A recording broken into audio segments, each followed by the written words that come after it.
Okay, we start again, Parashat Shemeni.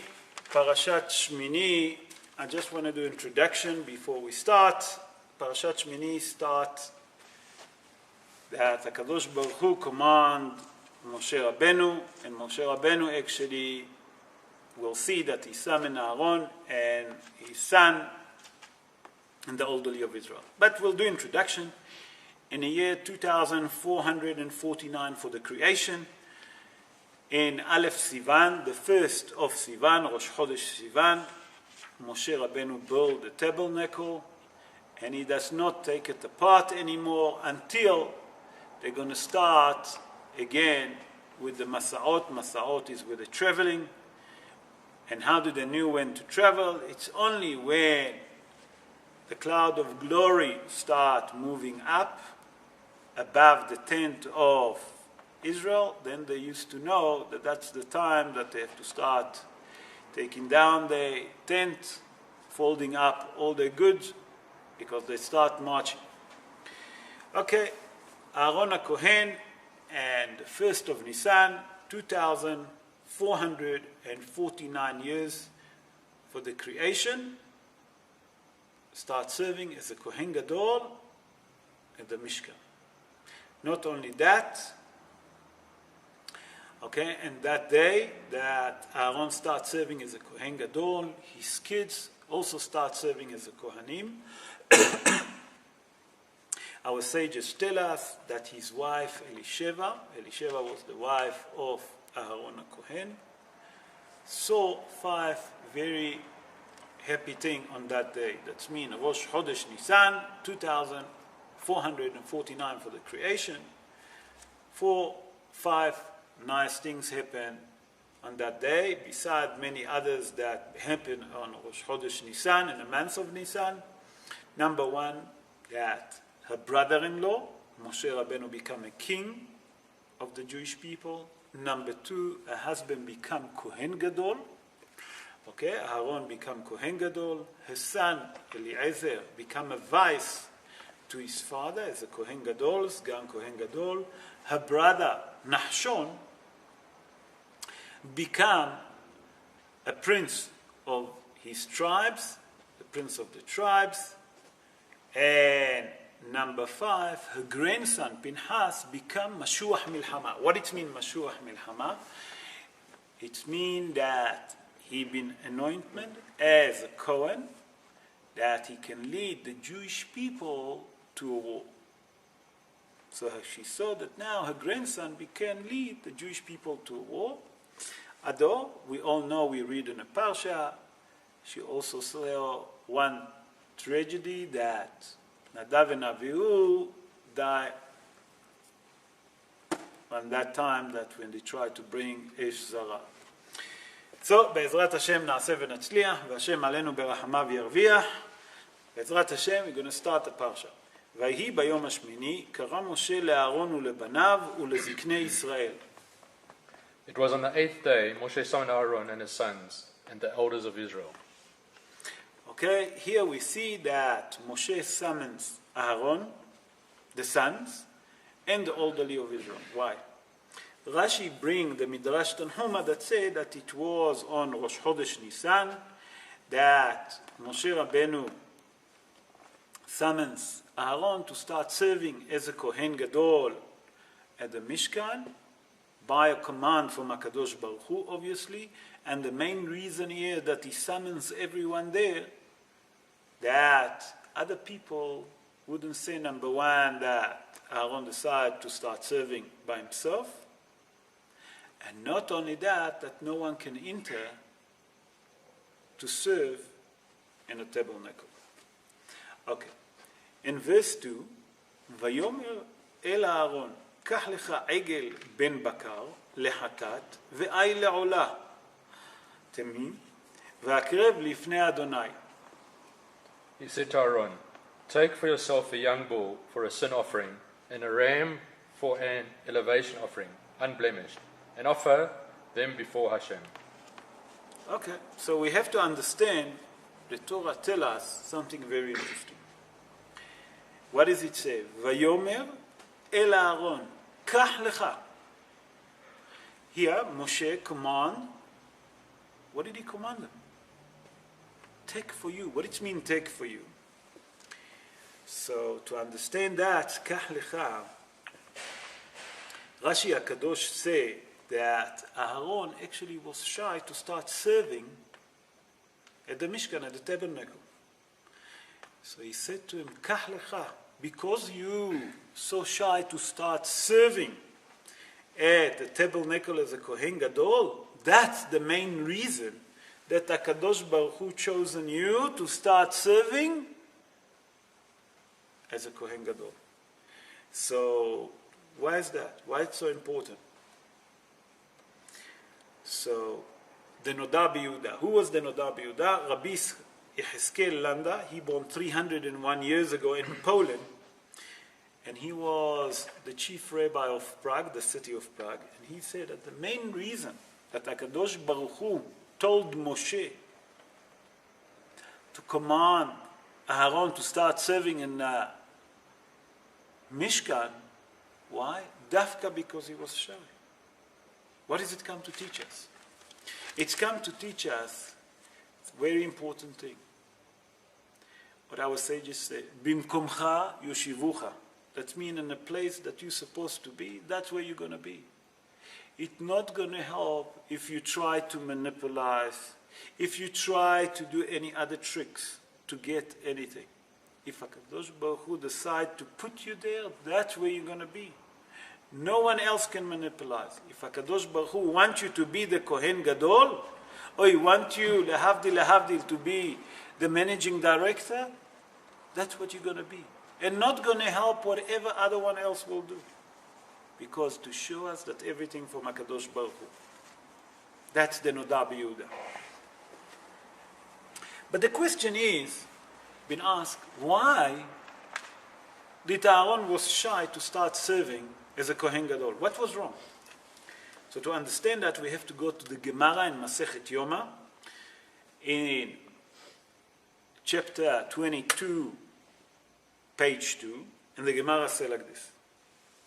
אין מעמידים פרנס על הציבור, אלא אם כן קופה של שרצים תלויה מאחריו. That means that we're not going to choose someone to become a leader, a rabbi of a congregation, a hazan, or a president of a shul, or a chairman of the shul, if he doesn't have a pass. Why? Why is that? So the Gemara explains very important thing. The Gemara tells us that the main reason for us, that if a person become important, he get important position as a leader of the Jewish people, have to have a pass. Why is that? That Chas v'Shalom, if he become too arrogant, they will remind him his past, and then to lower him down, that he mustn't forget basically where he come from. It's the same with Aaron. Aaron been misled, and by mistake he created the golden calf. Dafka, because that he been chosen to become Kohen Gadol. That if one day he gonna get over Chas v'Shalom, and we saw that Aaron HaKohen was so humble that even when his two kids die, he keep quiet. So Chas v'Shalom, that if that person or Kohen have anything to say, too proud, they remind him his past. That's what the Gemara says. Okay.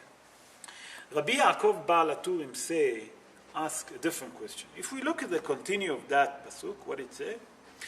קח לך עגל בן בקר לחטאת ועי לעורלה תמימים. You should take basically number one, עגל is a calf, and then you should take ayil as a ram. Okay, we understand. If we look at it carefully, Rabbi Yaakov Baal HaTurim say, I can understand the calf. What is the calf? We all know lehatat. What it mean hatat? Korban hatat. That means that when a person created a sin by mistake, you have to bring the offering of hatat. We know that by mistake, Aaron HaKohen created the golden calf. But Ay le'olah, the ram, Korban Olah. Why does the offering of Olah have to come here? So Rabbi Yaakov Baal HaTurim bring the opinion of a Kli Yakar.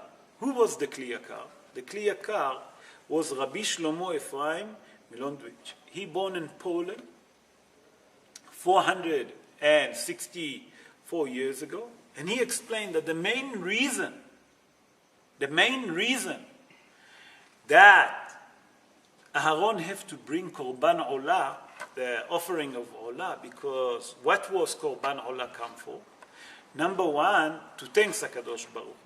Number two is for the fault. If a person have a fault of Avodah Zarah, even that he didn't done it, just the fault of worshipping Avodah Zarah, or benefiting or enjoying from Avodah Zarah, have to bring an offering of Korban Olah. So we know what happened there. That the main reason that Aaron brought the Korban Olah, the offering of the sacrifice of Olah, to forgive the sin of the Jewish people. The Jewish people didn't create the golden calf. We explained in the previous Shorim that was Erev Rav. So the main reason is, but the Jewish people were standing there while the golden calf created. They enjoy from that mahshavad, from that thought. They have to bring a sacrifice of Olah. So here we see three opinions, just about the third pasuk, and we explain why did Aaron HaKohen have to bring two different sacrifices. We'll go to verse 6, and verse 6, it says like this. verse 6, ויאמר משה, זה הדבר אשר ציווה אדוני תעשו, וירא אליכם כבוד אדוני. Moshe said, "This is the thing that Hashem has commanded you to do. Then the glory of Hashem will appear to you." בעל חידושי ערים. בעל חידושי ערים was Rabbi Yitzhak Meir מרוטנבורג. He born 215 years ago, and he was a descendant of Rashi HaKadosh. And he said, if you read that pasuk, the Torah tells us to do something, but she doesn't tell us what to do. What does it mean? The Torah tells us if you do whatever you have to do, then the presence of the Almighty will appear on you. But the Torah doesn't tell us what to do. You understand the question, Rabotai? So, Baal Hidushei Arim, that's the name of his book. And he explained. The Torah here comes to tell us a very important thing. That we should conquer the evil inclination that we have in our hearts about hatred, about mahloket, faribol, all of that yetzer hara of sinat hinam, baseless hatred. When we take that of our heart, we conquer that yetzer hara, and instead bring the unity together, the peaceful, and no more faribol, no more argument, that we can live in peace and harmony, then only then HaKadosh Baruch Hu, what HaKadosh Baruch Hu going to do to us? Will bring on us His presence. Not only that, Hidushei Arim said that once that you have the presence of the Almighty over you, that will protect you. Which one of us doesn't need today protection? So here's the remedy. If you take all the baseless hatred, the baseless argument, mahloket, and leave it aside, put it in a closet, or throw it actually to the garbage, and change your heart, HaKadosh Baruch Hu, not only that going to bring His presence on you, He's going to protect you. That's from Baal Hidushei Arim. We're going to move on to verse 22. In verse 22, here we see that Aaron blessing the Jewish people for the first time. Okay, and we're going to explain that pasuk. And it says like this. וישא אהרון את ידיו אל העם, ויברכם, וירד מעשות החטאת והעולה והשלמים. Aaron raised his hands towards the people and blessed them. Then he descended from having performed the sin offering and the elevation offering and the peace offering.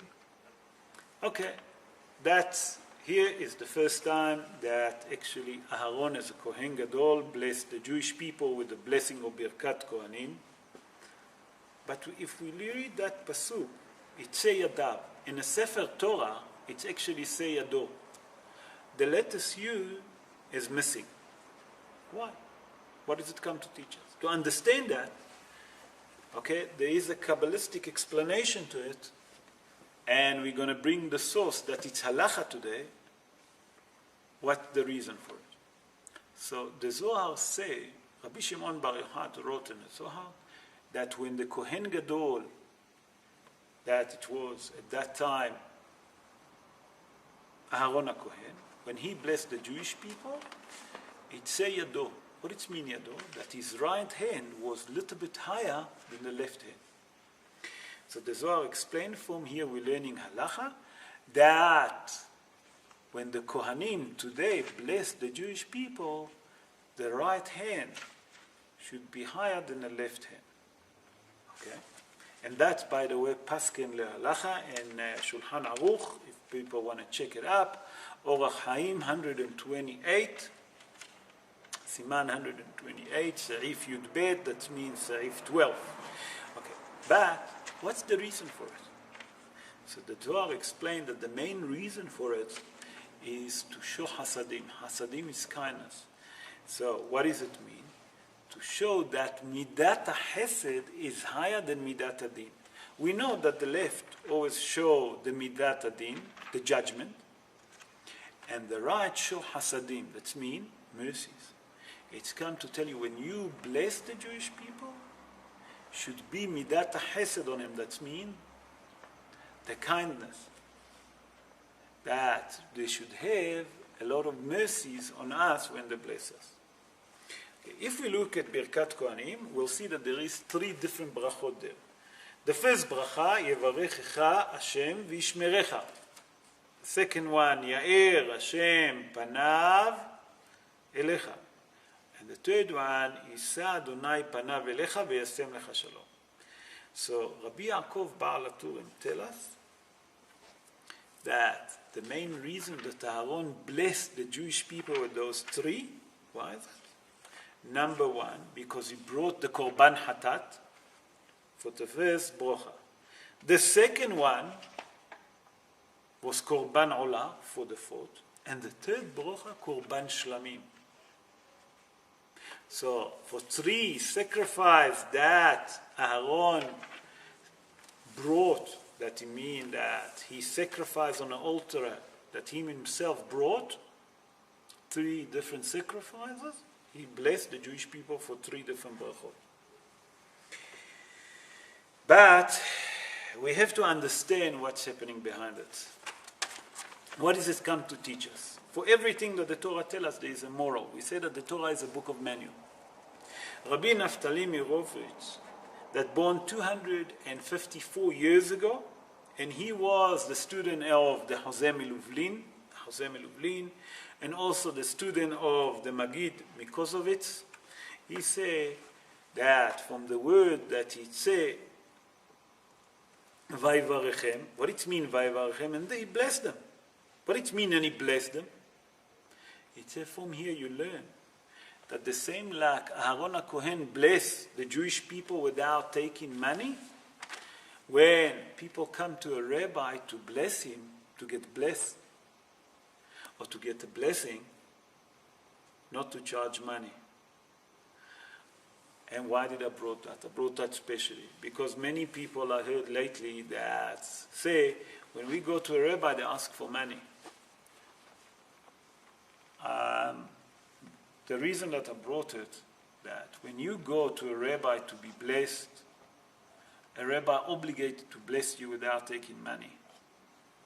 And if that rabbi ask you for money, you know that there is no value for his blessing.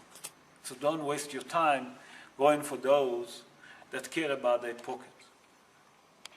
A Yir'eh Shamayim, a person that have the fear of heaven, will never ask you for money. So if you go to get a blessing and the rabbi bless you, and he doesn't care about money if you give him or not, then you know that this guy have a chance to be Yir'eh Shamayim. Let's move on to chapter 10, verse 6. Verse 3. Here we're going to see something very interesting. Chapter 10, verse 3, and it says like this: ויאמר משה אל אהרון, הוא אשר דיבר אדוני לאמור, בקרובי אקדש, ועל פני כל העם אכבד, וידום אהרון. Moshe said to Aaron, of this did Hashem speak, saying, I will be sanctified through those who are nearest me. Thus I will be honored before the entire people. And Aaron was silent. Here the Torah tells us that something very interesting. It's after the death of Nadav and Avihu. The Torah tells us that Moshe Rabbeinu brought the message from HaKadosh Baruch Hu to Aaron, that those are the closer to HaKadosh Baruch Hu, that with those people, HaKadosh Baruch Hu actually going to get sanctified. What does it mean by that? To understand that, Moshe Rabbeinu basically say to his brother Aaron that the Midat Adin, actually, the judgment, actually hit who? Those ones that closer to HaKadosh Baruch Hu. We have to understand why. So I'm going to bring today the opinion of Rabbi Don Yitzhak Abarbanel. He born in Lisbon 577 years ago. Just to give us an idea, he was a philosopher, he was a financial director to the king. Not only that, he was a Jewish leader, during the time that when the people been asked to leave Spain. And he explained it like that. He said that when the Jewish people come closer to HaKadosh Baruch Hu, the Torah tells us that there is more chance that Midat Adin actually, Has v'Shalom, can hurt him. Midat Adin is the judgment. Why? So Rabbi Dona Barbanel explained like this. If you look at the war, the people that on the front line have a better chance to get killed than those people that they're in the back line. It's the same when those people come to HaKadosh Baruch Hu. Those people that serve HaKadosh Baruch Hu, not only that they have to be so holy and to be so close to HaKadosh Baruch Hu, they also have to act with certain conduct. So it's come to tell us that those are closer to HaKadosh Baruch Hu have a better chance that Midat Adin, Has v'Shalom, can hurt them. Why? Dafka because they serving closer to HaKadosh Baruch Hu. They reach to such a higher level that HaKadosh Baruch Hu judge them with a special microscope. And like our sages say, that HaKadosh Baruch Hu judge the righteous by the thickness of the hair. That HaKadosh Baruch Hu makpid im hatzadikim, makpid with who? With the righteous. Not with every human being, only with the righteous. What? How? Kehut ha'sa'ara. That's mean as the thickness of a hairline. So now we understand that what the Torah tells us here, that it say here, Bekrovai Akadesh. What does it mean? With those that closer to me, HaKadosh Baruch Hu. Those are the higher level. HaKadosh Baruch Hu judge them with a special microscope. Now we understand. So the higher tzaddikim actually have more to fear than anyone else. Let's go to verse 6. ויאמר משה אל אהרון ולאלעזר ולאיתמר בניו, ראשיכם אל תפרעו ובגדיכם לא תפרומו ולא תמותו, ועל כל העדה יקצוף, ואחיכם כל בית ישראל יכבו את השרפה אשר שרף אדוני. Moshe said to Aaron and his sons Eleazar and Itamar, do not leave your heads unshorn, do not rend your garments that you not die. And he become wrathful with the entire assembly, and your brethren, the entire house of Israel, shall bewail the conflagration that Hashem ignited. Okay, Moshe Rabbeinu warned Aaron as a Kohen Gadol and both of his son Eleazar and Itamar that they should not get contaminated with the body of Nadav and Avihu. That means not to become tameh. Immediately become the question. We know that a Kohen Gadol, we can understand. A Kohen Gadol, as he's serving as a Kohen Gadol, not allowed to get contaminated to his closer, one of the closer relationship, Shiva Krovim. But when it's come to normal Kohen, Kohen Idiot doesn't mean that Haz v'Shalom is an idiot like it sounds in Hebrew. Kohen Idiot, it means a simple Kohen that is not Kohen Gadol. When it's come to his relative and no one to look after him, there's no one there to look after the deceased, they're obligated to look after it. And even if there is, they're obligated to look after it. It's a mitzvah for them to contaminate. So how come here we see that it's not?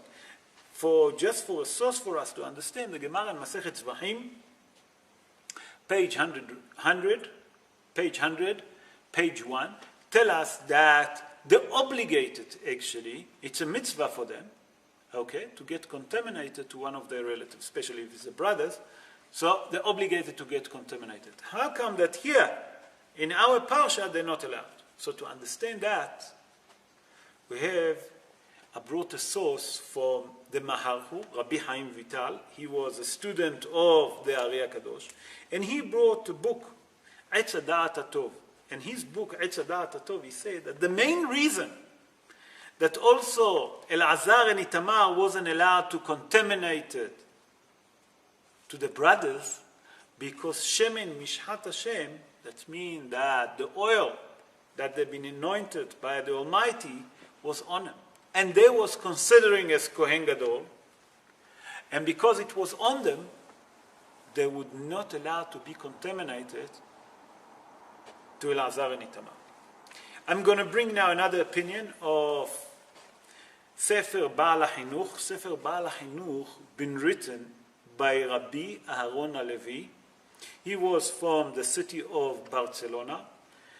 I heard that a lot of people say that that's him that wrote, but I saw another opinion that said that they're not sure that he wrote Sefer HaChinuch. He born 779 years ago, obviously in Barcelona. And he bring the main reason why Dafka, Kohen Gadol, not allowed to contaminate to his relative. So he explained like this. He said that the main reason is that the Kohen Gadol serving the Almighty. And the Kohen Gadol entire thought, entire mind is in such a highly level of spiritual that he should not feel pain, no suffering, no mourning can speak to him. Because it's in such a higher level with HaKadosh Baruch Hu that all the rest is not relative to him. What does it mean for us to understand? That he should cut himself for all the physical things that exist in this world. And we know that when the Kohen Gadol, in Yom HaKippurim, when he enter Kodesh HaKodashim, the Holy of Holiness, if for one split of a second he's not focusing to be with HaKadosh Baruch Hu, with his thought, for one split of a second, his thought is not on the right place, immediately he gets killed.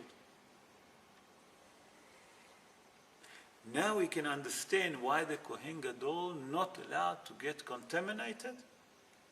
Dafka because his thought and his mind should be all the time, 24/7, only on a spiritual thing with HaKadosh Baruch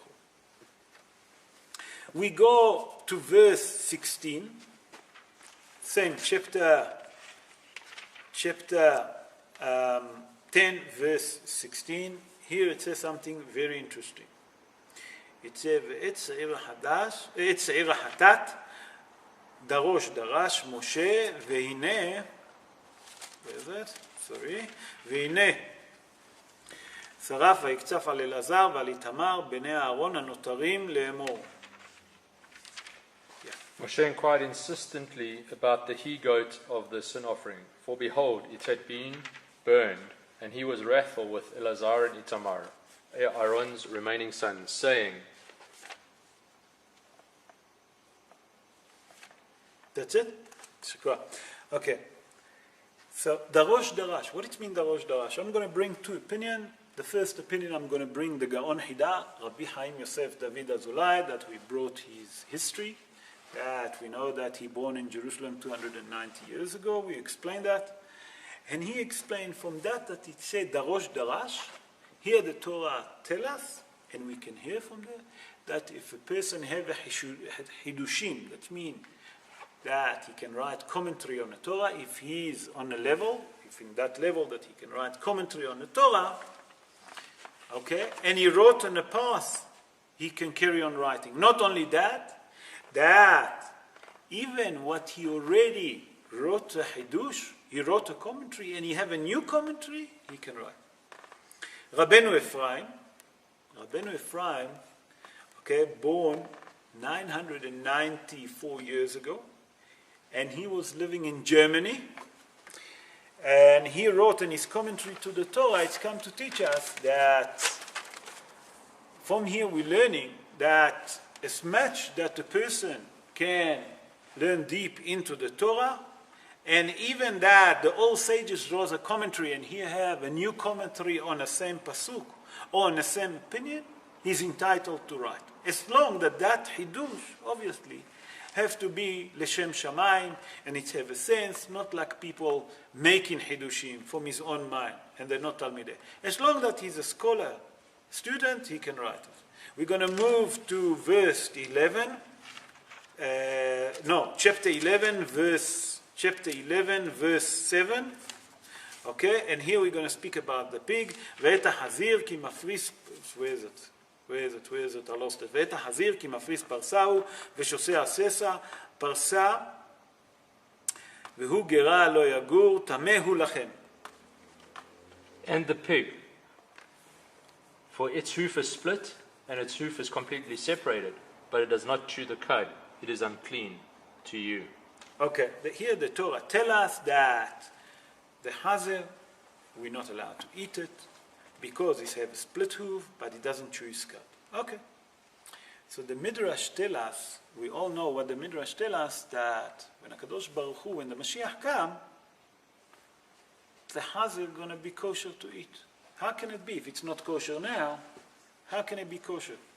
So I'm going to bring the opinion of the Radbaz, Rabbi David ben Zimra. He was born 535 years ago in Spain, and he was during the time of the expedition that when they forced the Jewish people to leave Spain. By the way, I don't know if you know about it, but today Spain asked the Jewish people to come back.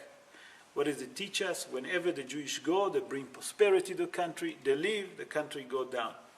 So he was in Spain, then he moved to Morocco until he managed to enter Eretz Israel. And he wrote, about I listened, the level of Rabbi David ben Zimra. He said that there is in heaven 365 angels. In heaven there is 365 different angels, and one of those angels have the same name of the animal that we mentioned. And because that angel moved to the impurity side, Rabota, remember that. Okay? We cannot eat that animal. So Rabbi David ben Zimra said, when a Mashiach come, that angel gonna move to the impurity side to the purity side. He's gonna be pure, and therefore he's gonna be in charge about all the pigs. Then, when he become part of the purity, then we can eat. From here we see the level of Rabbi David ben Zimra that speak about a bit on a highly spirit level, what we call Kabbalistic. We see his knowledge that even in Kabbalistic. Let's move on. With that I'm going to conclude. We are in verse 19. We're going to move to verse 19. Here the Torah tells us about the Hasidah. What is a Hasidah? As a crane, let's read what the Torah tells us. ואת החסידה, הענפה למינה, ואת הדוכיפת, ואת העטלף. The Chasidah, the Anafa according to its kind, the Duchufas, and the Atalef. Okay, I want to concentrate here about the Hasidah. Hasidah in English is crane.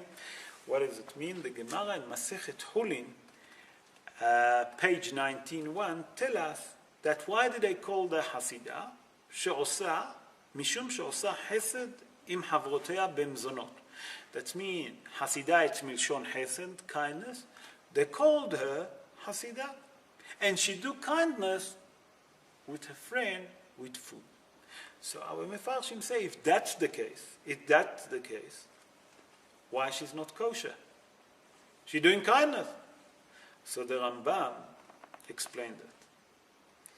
He explained like this, that the main reason that the Hasidah amongst the non-kosher flocks, it's because when she do Hesed, when she do kindness, who she do?